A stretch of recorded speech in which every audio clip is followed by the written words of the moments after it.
Last झील को किस करिवो फास्ट वास्तविक भाई ସେଥିରେ ଗୋଟେ ନିଆରା ଚାର୍ମ ଥାଏ। ଆଚ୍ଛା ଭାଇ ଇଏ ବର୍ଷା ଅନ୍ଧାର ରାତିରେ ପାନ୍ଥଶାଳାରେ କ'ଣ କରୁଛି? ମୁଁ ଯଦି ତମକୁ ଠିକ ସେଇ ପ୍ରଶ୍ନ ପଚାରେ ଖୋଜୁଛି ମୋ ହଜିଲା ଅତୀତକୁ, ଖୋଜି ଚାଲିଛି ମୋ ଅତୀତର ପ୍ରେମିକାକୁ ଯାହା ନା ସହିତ ମୋ ନାଁକୁ ଯୋଡ଼ି ପାନ୍ଥଶାଳାର କାନ୍ଥରେ ଗୋଟି ଗୋଟି କରି ମୁଁ ଲେଖିଦେଇ ଯାଇଥିଲି। ମୁଁ ଖୋଜୁଛି ମୋ ପ୍ରେମିକକୁ ଯାହାକୁ ମୁଁ ନିଜ ଜୀବନଠୁ ବେଶୀ ଭଲ ପାଉଥିଲି। ଭାଇ ତମର ପୁଣି ପ୍ରେମିକା? ତା ମୋ ଭିତରର ପ୍ରେମ କୃଷ୍ଣ ସୁଦାମାର ପ୍ରେମ, କାଳିଆ ବନ୍ଧୁ ମହାନ୍ତିର ପ୍ରେମ। ଆଚ୍ଛା ଭାଇ ବନ୍ଧୁଙ୍କ କଥା କହୁଛୁ ନାଇଁ? ଏଇ ମନଟା ଚିହ୍ନି ପାରିଲାନି, ଭୁଲ ବୁଝିଲା ମତେ। ଭାଇ ବନ୍ଧୁମାନେ ଯେତେବେଳେ ଜୀବନରେ ଆସନ୍ତି ହସର କୋସର ନେଇ ଆସିଥାନ୍ତି, ଗଲାବେଳେ ଲୁହର ଶ୍ରାବଣରେ ଭିଜେଇ ଦେଇ ସେମାନେ ଚାଲିଯାଆନ୍ତି। କିନ୍ତୁ ବନ୍ଧୁ ବେଳେ ବେଳେ ଏମିତି ବି ହୁଏ, ତା ଉଠରେ ହସ ଦେବାକୁ ଯାଇ ମଣିଷ ତାର ଶତ୍ରୁ ପାଲଟି ଯାଏ, ତା ଲୁହର କାରଣ ପାଲଟି ଯାଏ, ଯେମିତି ମୁଁ ମୋ ସାଙ୍ଗର ହେଇଗଲି। ବାସ୍ତବିକ ଏ ବର୍ଷା ଅନ୍ଧାର ରାତିରେ ତମ ମୋର ଏମିତି ଗପ ଶୁଣିବାର ଗୋଟେ ନିଆରା ଚାର୍ମ ଥାଏ। ଅଟକଳ କାହିଁକି? ସ୍କୁଲ ବେଳର ସାଙ୍ଗ। ଆଚ୍ଛା ଗୋଟେ ସାଇକେଲରେ ସ୍କୁଲ ଯାଉ, ଗୋଟେ ଟିଫିନ କି ଅଧା ଅଧା କରି ଖାଉ। କୋଟି କୋଟି ଭାଇ ଗୋଟାଏ ଶବ୍ଦ ଅଦଳବଦଳ କରିକି ଦୁଇଟି ନିଶ୍ଚୟ ଜଣେ କିଏ ଝଗଡ଼ା କଲେ ତା ପାଇଁ ଆଉ ଜଣେ ବାହାରି ପଡ଼ିଥିବ ନିଶ୍ଚୟ।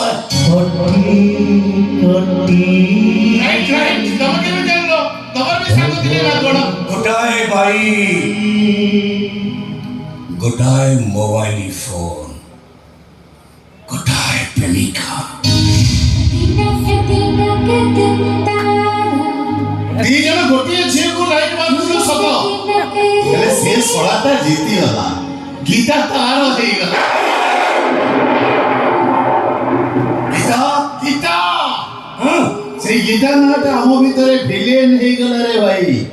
ଗୀତା ପାଇଁ ମହାଭାରତ, ସେଦିନର ମହାଭାରତ ଅର୍ଜୁନ ଆଉ ଦୁର୍ଯ୍ୟୋଧନଙ୍କ ଭିତରେ, ଆଉ ଆଜିର ମହାଭାରତ କୃଷ୍ଣ ଆଉ ଅର୍ଜୁନଙ୍କ ଭିତରେ, ଦେବୀଦାସ ମିଶ୍ର ଆଉ ଆଶୁତୋଷ ଭିତରେ। ଆଶୁତୋଷ ମହାପାତ୍ର ଆଜିର କୋଟିପତି, ମୋ ପିଲାଦିନର ସାଙ୍ଗ। ଶଳାଟା ଗୀତା ପାଇଁ ଶତ୍ରୁ ହେଇଗଲା। ଦିନେ ଆସୁ ମୁଁ ଗୀତା ଗୋଟେ କାରରେ ଦାରିଙ୍ଗବାଡ଼ି ବୁଲିବାକୁ ଯାଉଥିଲୁ, ହଠାତ୍ ଗାଡ଼ିଟା ଘାଟି ତଳକୁ ଖସି ପଡ଼ିଲା। ଭାଗ୍ୟ ଭଲ ଆମେ ବଞ୍ଚିଗଲୁ। ପ୍ରଥମେ ମୁଁ ଭଲ ହେଲି, ତାପରେ ଗୀତା। 2 ମାସ ପରେ ଆସୁ ମୁଁ ଘରେ ଥାଏ, ଗୀତା ମୋତେ ଫୋନ କଲା। ମୁଁ ପଚାରିଲି କୋଉଠି, ସେ କହିଲା ଡକ୍ଟରଙ୍କ ପାଖରେ। ମୁଁ ଆସି ପହଞ୍ଚିଲି, ଦେଖିଲି ଗୀତା ଚୁପଚାପ ଠିଆ ହେଇଛି, ମୋତେ ଦେଖି ଛୋଟ ଛୁଆଙ୍କ ଭଳି କାନ୍ଦିଲା। ମୁଁ ପଚାରିଲି ଡକ୍ଟର କ'ଣ କହିଲେ? ସେ କହିଲା ଡକ୍ଟର କହିଲେ ଏ ଝିଅ କେବେ ଜୀବନରେ ପିଲାର ମା ହେଇପାରିବନି।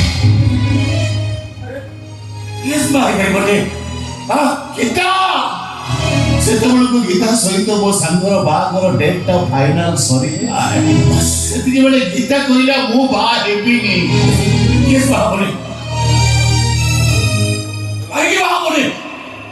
ବାହାଘର ଶବ୍ଦ ତ ନୁହଁ, ବାହାଘର ଶବ୍ଦର ଅର୍ଥ ତ ନୁହଁ ସନ୍ତାନ ସୃଷ୍ଟି କରିବା। ଅନେକ ବୁଝେଇଛି ହେଲେ ବୁଝିଲାନି। କହିଲେ ନିଜ ପ୍ରେମିକକୁ ପାଇବା ପାଇଁ ଗୋଟେ ବଂଶର ଭବିଷ୍ୟତ ସହିତ ଖେଳିବା ପାପ ହବ। ଏଇ କଥାଟା ତା ପ୍ରେମିକା କହିଲେ କାହିଁକି? ରାଣ ପକେଇଦେଲା, ମୋ ସାଙ୍ଗର ରାଣ। ଜଗନ୍ନାଥଙ୍କ ରାଣ ପକେଇଥିଲେ କହିଦେଇଥାନ୍ତି, ହେଲେ ମୋ ସାଙ୍ଗର ରାଣ ପକେଇଦେଲା ଇଡିୟଟଟା। ଯୋଉଥିପାଇଁ କି ଏଠାରେ ଆଶୁତୋଷକୁ ମୁଁ ଏ କଥା କହିପାରିନି, କେମିତି କହିବି? ରାଣ ପକେଇଛି ମୋ ସାଙ୍ଗର ଅମଙ୍ଗଳ ହବନି।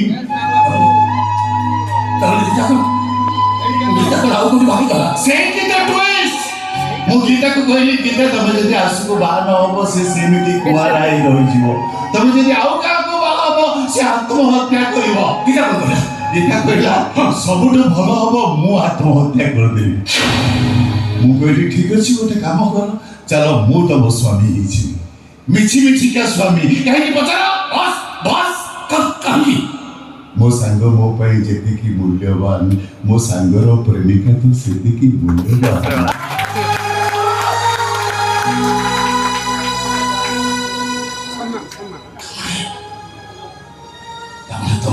मिछि मिछि का स्वामी स्त्री ता मथार सुंदर ए दुनिया पाई ताहातर संख्या बदनामर बंचिबा पाई आ वर्षको थरे ताहातर गोटी नाखी मो हाथ पाई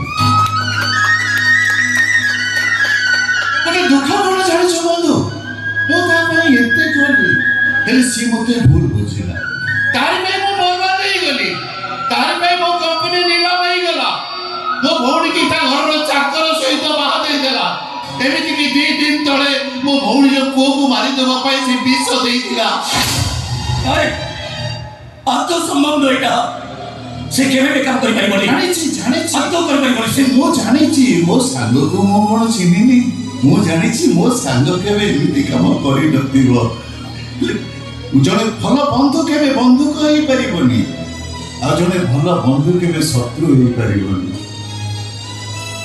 तमे जानि छ आज की ठीक 20 वर्ष तळे आबे दिने एठी थिली एमिति वर्षा होथाए एठी जने बाबू रहउथांती आमे ताको पाखरु गोटे सिगारेट बाकी दिने आनिलो से हारमोनियम बजांती आमे गीत गाऊ कटी कटी डबल कटी लिविट मार्सी कटी